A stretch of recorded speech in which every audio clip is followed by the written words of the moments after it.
video, and in today's video, it's an astrology video, and it's about Saturn retrograde. So to clear the air, my children are up at this time, so if you hear them and their tablets, please excuse them. Okay. I'm going to make a few videos on the planets in retrograde and your natal chart and what that means.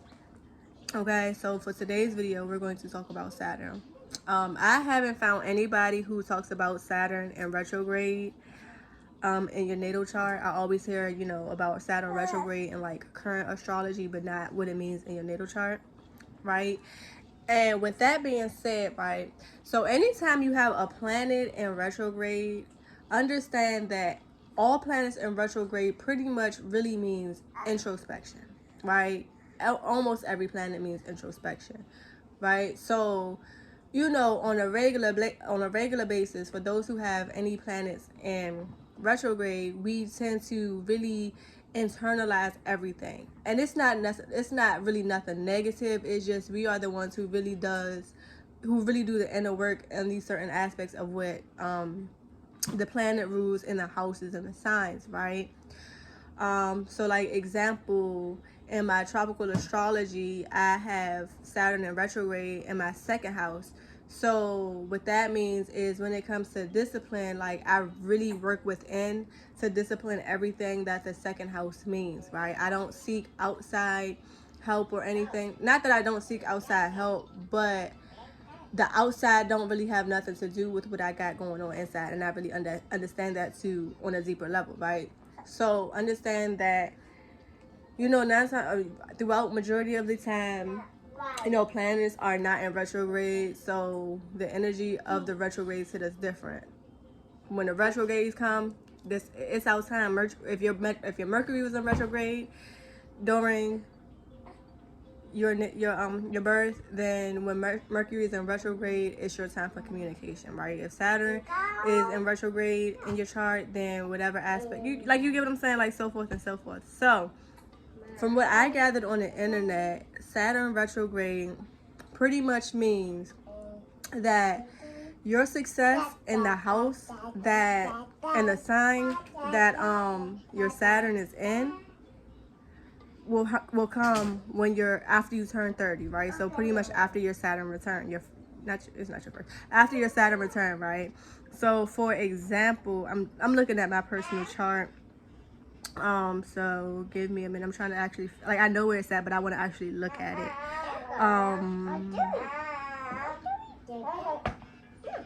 Okay, so in my chart, Saturn is retrograde and my second house in Aquarius, right? And Aquarius is all about, the innovation, the humanitarian, the androgynous energies and stuff like that. And the second house is about, money, income, work habits, stuff like that, right? So when it comes to really thinking outside of my box when it comes to money, it won't happen until after the age of 35, right?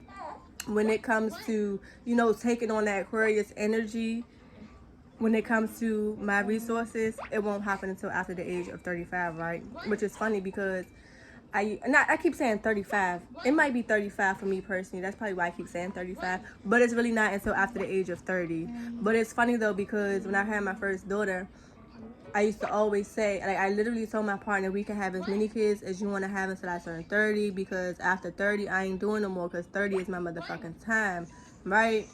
And I always knew that, I know I'm going to struggle a bit in my 20s, It's hard, but I know that. And I understand that when my 30s come, that's when I'll become really successful in these areas that I'm really trying to apply these lessons in, right?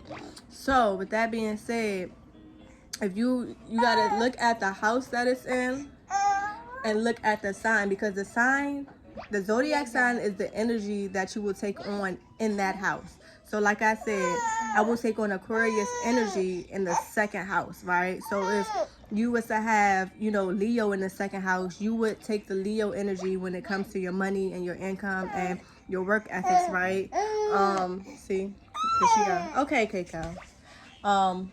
But You know, you can always Google the houses and what each house means. Or if you want me to break it down to you, I can break it down to you. I'm not a trained astrologer. I'm going based off of my personal research and the information that I've gathered over the time. You want to say hi? Hi. And me too. No.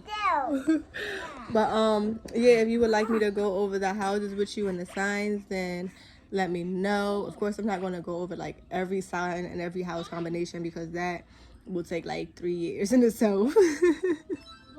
But yeah, understand that if you got Saturn in retrograde in your chart, you will become an expert in that area after the age of 35, right? And let's say you have an empty house, right? So um let's say you have an empty house, right? So like my house, Capricorn is my 12th house, right? And Saturn is ruled by, and Capricorn is ruled by Saturn, right?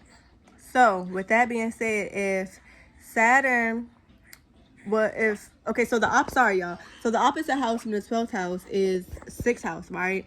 If my 6th house is empty, I would look for Saturn in my birth chart, right? So I would look to my second house for my Saturn in retrograde, right? Come to find out, when it comes to that 6th house, which is all about health and fitness and systems and stuff, then I won't become really successful in that area in my life until after the age of 30 as well.